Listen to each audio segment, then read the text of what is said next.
El último papelón del gobierno de Macri, hoy finalmente sacó a través de el boletín oficial un decreto anulando la resolución del secretario de Salud. Está la diputada nacional Gabriela Cerruti, está el exministro de Salud Daniel Goyan. Bueno, ¿qué tal, Gabriela? Buenas noches. Buenas noches. Bueno, papelón, pero contra una medida que afecta a la salud, ¿no? Y va contra la ley, además, ¿no? Sí, a ver, a mí no me llama la atención que Macri haya hecho esto, porque la verdad es que cuando estábamos en la ciudad de Buenos Aires, nosotros votamos en la legislatura, no fue unanimidad, fue mayoría, pero habían votado legisladores también del PRO en ese momento, de Cambiemos en ese momento, el protocolo para el aborto no punible, después de que la Corte había dicho que había que hacerlo, y él la vetó. No sé si vos te acordás, sí, pero sí, digo, sí. Eso mismo sucedió en la ciudad de Buenos Aires, con lo cual esta es la postura de Mauricio Macri. A mí no me llama la atención que esté de alguna manera llevando adelante lo que es su postura ideológica, que además yo creo que llevó a la Argentina el año pasado a ese callejón tremendo, que fue la manera en la que el gobierno llevó el debate del aborto, se movilizó toda una sociedad, logramos que se aprobara en diputados y después hicieron todo lo posible y lo imposible para pararlo en el Senado. Por orden de Macri, por orden de Vidal, por orden de ese espacio político que tiene realmente ese pensamiento sobre el tema. También tengo que decir que me llama poderosamente la atención que el ministro o secretario, que durante estos 2 años se mantuvo callado la boca con respecto a este tema, aunque en el momento del debate del aborto lo planteó, haya decidido hacer esta medida una semana antes de irse para, en el medio de la crisis de salud que afecta de esta manera a todo el país, porque hablamos del hambre, pero la verdad es que atrás del hambre o al lado del hambre, lo que hay en la sociedad argentina es una crisis con el tema de salud, sanitario, las vacunas, los medicamentos que no llegan, los medicamentos para los viejos, una generación de pibes que está creciendo bajo la línea de pobreza y que por lo tanto es una generación de pibes que crece ya con déficit de salud. Nada de todo eso llevó al ministro Rubinstein a plantearse la posibilidad de renunciar en los últimos 2 años, y ahora piensa una medida así heroica para salir de un gobierno que del cual formó parte durante todo este tiempo y en el cual él estuvo de acuerdo con todas estas medidas que se estaban llevando adelante. Sí, ¿no? yo justamente esta mañana en la radio decía, no lo quieren dejar como héroe a un ministro, primero que aceptó que denigren el Ministerio de Salud, que no puso programas de vacunación que acá Daniel Goyan lo ha explicado, que claro, seguramente lo va a contar, que dejó que le pasen por encima a aspectos centrales de la salud. Y me parece que ahora es funcional a un sector del radicalismo al dar este portazo, porque le permite al radicalismo irse de la Alianza Cambiemos. Sí, yo creo que de alguna manera, pues probablemente él piense esto, y de hecho además lo que está haciendo es el protocolo, porque hay que aclararlo 1 y 1000 veces, pero los medios tratan de confundir con respecto al tema. El protocolo es el protocolo para el aborto que es legal en la Argentina de hace un siglo, que es el aborto no punible y que tiene causas, y que lo que se hace es un protocolo para adecuar a cómo se lleva adelante en los hospitales y para que no exista tanta dificultad o tanta judicialización del tema como sucede muchas veces, que cada provincia puede llevarlo adelante y que incluso si se hace a nivel nacional las provincias pueden o no adherir, y lo que está haciendo es en realidad mejorando el protocolo. Es esto, estamos hablando del aborto legal, que es legal hace un siglo o más en la Argentina. Ahora, esto hecho de esta manera, una semana antes de irse, en contra de la postura del gobierno nacional, permítanme desconfiar de las verdaderas intenciones de ese sector del radicalismo y de ese secretario de Salud, que no le pareció grave pertenecer a este gobierno, no le pareció grave que este gobierno haya estafado a la sociedad argentina con respecto al tema del aborto, poniendo el debate para en realidad después hacer todo para que no saliera. Pero además, ser el secretario de Salud de lo que, y no queremos hablar de la herencia recibida, pero la verdad es que la implosión de los sistemas de salud, tanto público como privado, porque con esto también empieza a aflorar lo que es la implosión del sistema de salud público y privado, y además de la malnutrición infantil y el crecimiento de la mortalidad y todo lo que ha sucedido, nada de todo esto para él fue lo suficientemente grave, y sí, ahora está intentando mostrarse como un héroe en una salida que pareciera bastante preparada para un sector del radicalismo, ¿no?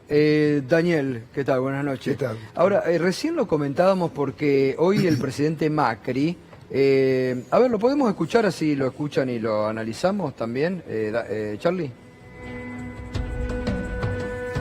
Lo que dijo Macri sobre la renuncia de el secretario Rubinstein. Bueno, Mauricio, te dejo una inquietud desde hoy. ¿Por qué anulaste el decreto de ILE Desde ya, gracias, saludos. Nosotros somos un equipo de trabajo. Desde el primer día yo realmente aposté en todas las cosas de mi vida, trabajar en equipo, debatir, discutir. Y esto fue una decisión unilateral del secretario y eso está mal. Por eso, sin discutir el fondo de la cuestión, fue que anulamos por decreto lo que se había hecho. Hay mucha ignorancia, desconocimiento, porque como bien decía Gabriela, anoche lo explicaba Ginés, es una actualización de algo que se viene haciendo desde el 2007, ¿no? Sí, parece todo además como una puesta en escena, porque, como decía Gabriela, 19 días antes de hacer esto, es una actualización porque aparecieron algunas cuestiones nuevas en estos tiempos de modificaciones que dependen del Código Civil y Comercial, de algunas nuevas determinaciones de la OMS en cuanto a tratamientos, etcétera, pero básicamente el protocolo que teníamos era muy bueno. Y vamos a suponer que se hizo de buena fe y que estuvo todo bien. Está muy bien que se ha hecho el protocolo. Ahora, esto es un bochorno, Y primero déjame, Gustavo, que te diga una cosa. Es muy penoso lo del ministro o secretario de Salud Rubinstein, porque yo lo crucé hace poco en el Senado cuando tuvimos un debate en el Cámara de Diputados y le dije, ¿cómo no renunciaste cuando bajaron? Lo hizo Aramburu, lo hizo Onganía, lo hizo Macri y vos te quedaste. Bueno, pero además cuando uno lee la nota de despedida... ¿Le respondió? ¿Le respondió cuando usted le preguntó eso? No, dijo, y bueno, son cosas que pasan, que hay que ver, que se decidieron. Lo pensé, dijo.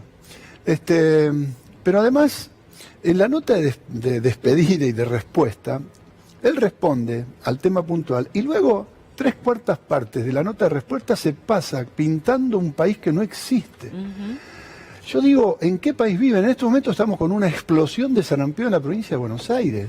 Van a ver los números de la semana que viene. La Matanza, Merlo, Moreno está explotando porque no hay coberturas de vacunas. Y si no se vacunaba más contra el sarampión, bueno, usted lo viene diciendo. Pero digo, y usted lee lo que dice Rubinstein, y es todo perfecto, todo dice, hay algunas cosas que no pudimos completar de todo lo que quisimos. Realmente digo, yo no sé dónde vive esta gente, son unos perfectos mentirosos. Ahora, el tema acá es concreto. Acá se sigue la normativa, como dice Gabriela, esto es una indicación que dio, no una indicación, un exhorto que hizo en el artículo 29 la Corte Suprema de Justicia en el fallo FAL, en donde le dice a todas las jurisdicciones del país, por supuesto la nacional es la primera, que debe constituirse, debe realizarse, debe llevarse a cabo un protocolo que permita el acceso completo al derecho al aborto legal cuando corresponde por las normas vigentes y que este fallo FAL desmenuza y aclara perfectamente, porque había dudas y problemas y chicanas sobre el famoso párrafo que decía mujer, idiota o demente. Bueno, aclaró todo perfectamente y no hacía falta más denuncia policial, ninguna intervención judicial. Con el consentimiento informado de la mujer se hacía. La verdad es que esto es una orden, es una exhortación del máximo tribunal de justicia del país. Saquemos todos los otros considerando, hay que cumplirlo y punto. Se acabó la historia. Bueno, por eso es lo que llama la atención que Macri va contra la ley. Sí, es que, bueno, no es novedoso. Macri va contra la ley todo el tiempo, pero además es que hay una especulación política terrible. Macri está terminando su mandato tratando de consolidar su núcleo duro, conservador de derecha, como punto de partida para lo que va a ser después. Sí. Que esperemos que no sea muy desestabilizante, ¿no? Pero evidentemente está consolidando eso. Y entonces atenta contra la salud pública cuando hace estas cosas. Juega con la política cuando nos llamó, nos convocó a debatir y luego vimos cuál era su postura real y cómo volvió para atrás. El primer feminista, ¿no? Dijeron. Y ahora vuelve a jugar con la salud, por una cuestión política. Total. La verdad que le está haciendo mucho daño a la salud este gobierno. Porque decían el primer feminista. Sí, bueno, la verdad es que digo, yo comparto lo que dice Daniel, y también es cierto que jugó con la política y jugó con una generación de pibas que salieron a la calle, se empoderaron, fueron con entusiasmo, ganamos en diputados, y después las dejó con esa sensación de que las habían estafado, ¿no? Entonces, no es gratis estafar a una generación que sale a luchar por sus derechos. hechos. Pero además yo creo, y eso sí me preocupa y me preocupa mucho, que en el último tiempo, a partir de las marchas del Sí se puede, Macri radicalizó su discurso, y en esa disputa con el radicalismo de quién se va a quedar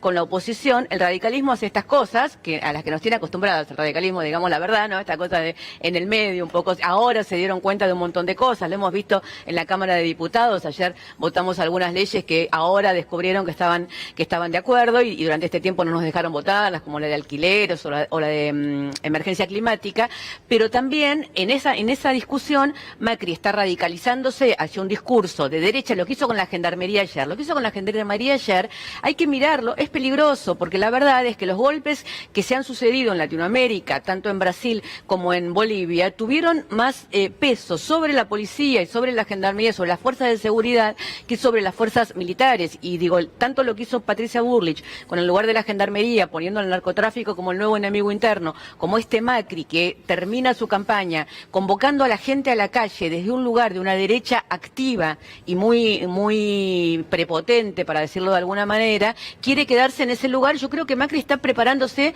para seguir en la calle como los grupos más radicales están haciendo en Bolivia y están haciendo en Brasil, como la manera de capitalizar la oposición desde ese lugar.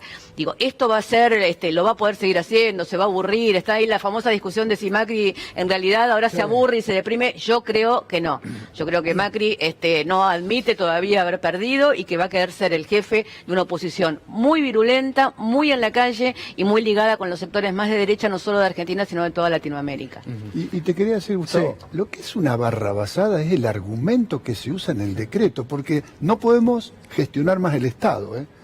Porque imagínense que esto que es una potestad absoluta, pues es un tema de salud pública y en cumplimiento de un fallo judicial. ¿Qué es lo que dice? Que hay que consultar un montón de sectores. Imagínense ustedes que nosotros queremos incorporar una nueva vacuna y hay que consultar a la niñez, a los viejos, a los ancianos, a las instituciones del Estado. No tiene nada que ver. Queremos aumentar la nafta, hay que considerar a defensa del consumidor. Es imposible, es una barrabasada, es absoluta potestad. No, bueno, del pero ministro. a ver, ahí justamente no tenía que consultar a nadie, porque cumplir con algo de la Corte, ¿a quién? Si ya hay una definición de la Corte, además, ¿a quién le tiene? A No nadie. es la actualización del protocolo, no es que el protocolo, no es la actualización del protocolo. Por eso yo preguntaba si es ignorancia, si es no les importa nada, desinformación. no les importa nada, es potestad absoluta porque es una cuestión de salud Claro. pública, no tiene que consultar. En este caso, podría hacerlo si quiere, no hace falta. Es potestad absoluta del secretario o ministro, que no tenemos, de salud hacerlo. Realmente es un bochorno. Hoy no había nadie en el ministerio. Anoche se llevaron todas las cosas y quedó gente de terceras y cuartas líneas. Ya están. Entonces nos llaman y nos dicen, tenemos una explosión de sarampión, pero nadie puede dar la cara. Que no se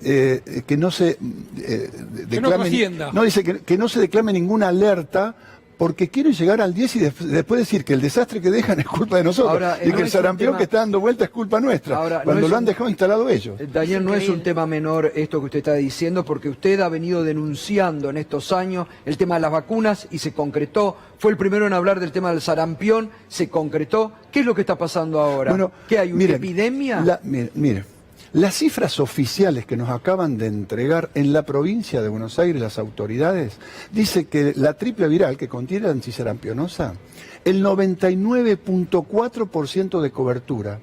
Digo, no pueden ser tan mentirosos, porque si el 100% de los chicos están vacunados, no puede circular el virus, es imposible. Entonces, estamos ante una situación de una mentira escandalosa y no podemos, los que van a tener que venir a gestionar este país, están parados sobre datos falsos. Imagínense que a un ministro vengan y le digan, tiene casi 100% de cobertura sarampión, bueno, este año para mí no va a ser un problema el sarampión, porque tengo todos los chicos vacunados. Y es absoluta mentira, están por debajo del 80%. Pero es casi epidemia lo que se puede dar o lo que se está dando en la provincia de Buenos Aires. Técnicamente, cuando usted, una enfermedad que no había, tiene un caso, es un brote, y puede ser epidemia si no había ninguno. Técnicamente estamos en una epidemia de sarampión hoy, con sede en la provincia de Buenos Aires y en la ciudad de Buenos Aires. Y también casos en Santa Fe. Claro que es grave.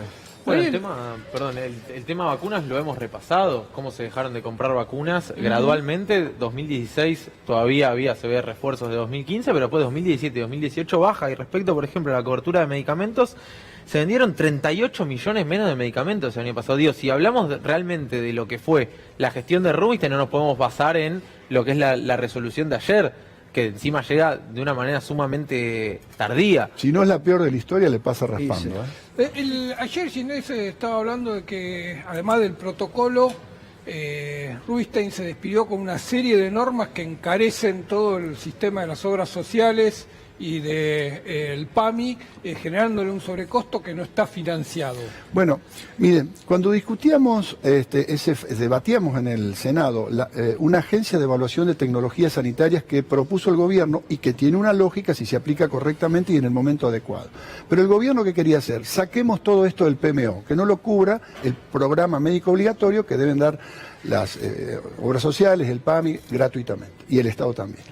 Entonces, son las prestaciones básicas, que son muchas en la Argentina, que deben darse. Saquemos eso, dice, no, evaluemos cuáles corresponden o no. El ministro Rubinstein, adelante mío, porque fuimos a debatir tres, él, yo y otro técnico, puso como el ejemplo el Spinraza, que es para el tratamiento de una enfermedad. Bueno, no viene a la cuestión, que es carísimo, vale $500.000. Y dice, es una aberración porque tiene realmente un poco efecto, bla, bla, bla, hay que pensar. Ese fue el ejemplo. Hace un mes atrás, lo puso en el PMO. ¿Saben qué es lo que se dice por ahí? Ahora vienen ellos que lo paguen. Claro. Es de una irresponsabilidad. Yo nunca vi una cosa así, Nunca vi, pero mire, yo vuelvo a decir con todo el horror, y yo lo padecí personalmente de la dictadura militar, en salud nadie hizo tanto daño en tan poco tiempo como hizo esta gente. Nadie. Gabriela, vos decís, bueno, Macri puede estar activo con los grupos de derecha que van a seguir. Ahora, recién repasábamos, hoy hay un pedido de Canicoba Corral para que vaya a declarar el ex procurador Balbini, ex titular de Locovi, la causa peaje, una causa gravísima, parques eólicos, correo. Tiene un sinnúmero de causas que lo comprometen severamente, vos lo sabés perfectamente porque las has venido siguiendo. Yo creo que sí. Igual te quiero decir que yo preferiría que construyamos el nunca más al neoliberalismo, no sobre la persecución judicial o sobre las causas judiciales, sino realmente como hicimos en el nunca más a la dictadura militar, y efectivamente somos tal vez el país de Latinoamérica que en ese sentido puede estar a la avanzada con respecto al resto de los países, porque lo construimos sobre la memoria y sobre la verdad, además de sobre la justicia, que seamos capaces de construir el nunca más al liberalismo sobre realmente la memoria de esto, ¿no? O sea, nunca un gobierno hizo tal desastre en salud, en educación, en hambre, se van con el 50% de los pibes del país bajo la línea de pobreza. Eso significa que tienen hambre y también significa que no tienen educación y también significa que no tienen salud, que podamos construirlo desde ese lugar, aunque es cierto que y que nunca más vuelva el neoliberalismo, como sabemos que nunca más va a volver una dictadura, ojalá militar, a la Argentina, pero creo que ese camino lo hemos recorrido bien. También es cierto que todo lo que han tratado de tapar durante estos años y que no avanzaron la justicia, hay una cantidad de causas en las que están tremendamente implicados porque hicieron coto de casa de sus negocios, aún en los temas en los que se metían, porque era políticamente correcto meterse. Te digo, por ejemplo, energías renovables, que es un tema que trabajo bastante. Está bien avanzar con la cuestión de energías renovables para cambiarla por las energías producidas por carbón y por el cambio climático y todo. Ahora, avanzaron en energías renovables para darle todos los negocios a sus amigos, a sus familias, claramente, ¿no? O sea, inventaban empresas a su cuñado y le daban la licitación de energía renovable, hicieron lo mismo con Caputo. Entonces, todas esas causas espero que empiecen a circular ahora. Lo que sí me parece que es importante, ayer estuve en la presentación con Graciana del libro de Rafael Bielsa, que no cometamos el error, que el periodismo y la justicia no cometan el error de aplicar lawfare para el otro lado ahora, ¿no? Y que empiecen a perseguir judicialmente o inventar causas a los que se van solo para acomodarse de alguna manera después del desastre que hicieron. Las causas están, nadie ha inventado. No. Las causas están. Y de hecho durmieron bastante tiempo. Y las durmieron muchísimo tiempo. Por eso dije, dicho esto... Correo. Dicho que hay que investigar a las que están, a lo que digo es que la justicia argentina tiene que poder sanearse a sí misma, o que alguien la sanee, y que no pasemos de una situación de persecución a un exgobierno, a la persecución al otro exgobierno, y que sino que seamos capaces de construir la memoria de lo que hizo el macrismo y el neoliberalismo en este país, no solo desde la persecución judicial o desde las causas. Sí me parece que la causa de Correos, donde yo soy denunciante en la causa de Correos, soy denunciante en la causa de Laura Alonso, hay una cantidad de causas en las que sería bueno que avancen. Y también es cierto, digámoslo, yo siempre lo recuerdo, que Mauricio Macri ha tenido causas judiciales y ha estado procesados. Ayer querían discutir de nuevo, todos se acuerdan a último momento, el tema de ficha limpia, que es realmente avasallar la posibilidad de la presunción de inocencia hasta que haya sentencia firme. Ahora, Mauricio Macri asumió procesado como presidente, y además en todos los gobiernos de la democracia en adelante, que es desde donde él adquiere la mayoría de edad en adelante, ha sido procesado y ha llegado con procesamientos muy firmes hasta la Corte Suprema, también por el caso del Correo en su momento, que fue la Corte la que lo liberó, con lo cual, digo, ¿qué va a pasar cuando se investigue el tema del blanqueo? De su hermano blanqueando como blanqueó, él modificando por decreto una ley para que su hermano pueda ingresar al blanqueo. Realmente lo que han hecho es de un nivel, mientras destruían el país, los negocios personales que han hecho, y sí me parece bueno recordar, porque hay gente que ha pasado como al olvido. Los Quintana, los Caputo, los que estuvieron en la primera etapa de este gobierno y que después pasaron al olvido, entonces no son ahora, las caras ya mucho no se conoce, y que entraron y se fueron con una fortuna que formó parte Duhovne, pero además lo hicieron mientras se endeudaban a la Argentina. Claro. O sea, los responsables de que la Argentina esté endeudada de la manera que esté endeudada y por los próximos 100 años se fueron de este gobierno y hoy están viviendo la buena vida. Salieron más ricos de lo que habían Salieron muchísimo más ricos. Pero además, ¿cómo construís ese...? Perdón. Sí. No, decía que además el futuro político de Macri está por verse que lo que va a pasar, porque no es solamente una cuestión que tenga que ver con lo judicial. Macri tiene frentes internos por todos lados abiertos y hay gente que le va a disputar el liderazgo. Así que no es que Macri sale el 7 de diciembre, hace junta de gente y ya después va a intentar hacer eso. Vamos a ver cómo tiene su frente interno, que está bastante complicado y hay varios que le van a competir. Sí, totalmente. Decir, ¿cómo construís ese nunca más al neoliberalismo cuando tenés medios tan importantes en el país que son los quienes están apoyando ese neoliberalismo? Sí, yo creo que yo tengo un matiz, digamos, con respecto al rol de los medios, digamos, ¿no? Bueno, yo creo que este programa y que este canal es una de las mayores pruebas de que no es cierto que los medios le cambien la cabeza a la gente, porque cuando la gente vio que los medios le mentían, cambió de canal, ¿no? Claro. Digamos, o sea, hubo un momento de la historia de nuestro país en los últimos 2 años cuando los canales teóricamente más mirados mentían y sostenían la mentira oficial y la gente cambió de canal y se vino a mirar el único canal y los únicos programas que le decían la verdad. Y me parece que ese es un ejemplo muy concreto de que en este momento del mundo, donde la gente accede a información de otras maneras, por redes y por otra cantidad de cosas, no es tan fácil que los medios solos construyan una realidad. De hecho, no han logrado construir una realidad en la Argentina. Y sí me parece la que en el 2015. La construyeron en el 2015. Pero después se fue con las mentiras y el relato tan mentiroso fue cayendo todo y perdieron credibilidad y en el algún relato momento, se les hundió. Claro, digamos, cuando cambia el contexto la gente empieza a mirar de otra manera y cambia, digo. Y entonces a mí sí me parece que tenemos que ser capaces de construir un sentido común colectivo sobre grandes acuerdos sociales, económicos, políticos. En la Argentina nadie discute más que no podemos volver a una dictadura militar o que se puede llevar adelante un genocidio. Vos pensás que alguien trata en la Argentina de hacer lo que está sucediendo en este momento en Bolivia, que expulsen a periodistas extranjeros porque no les gusta la cobertura. Sería imposible, digamos, ¿entendés? O sea, los únicos temas en los que no pudo avanzar este gobierno son los temas de derechos humanos, porque había un sentido común colectivo sobre eso. En cambio, en otros temas todavía no tenemos esos acuerdos básicos que me parece que es importante. Sí tenemos algunos, perdón, termino Gato, que me parece que es importante también decir, digo, además del nunca más y de la construcción de derechos humanos, en este país también el peronismo construye una memoria de derechos de generación en generación que no les permitió avanzar tanto. Hoy se recuerda el aniversario de la universidad gratuita. Anda a sacar la universidad gratuita de la Argentina, a ver si te permiten sacar la universidad gratuita de la Argentina. Esos son grandes acuerdos sociales que tenemos que tener. Gracias, Gabriela, como siempre. Gracias a vos. Daniel, gracias como siempre.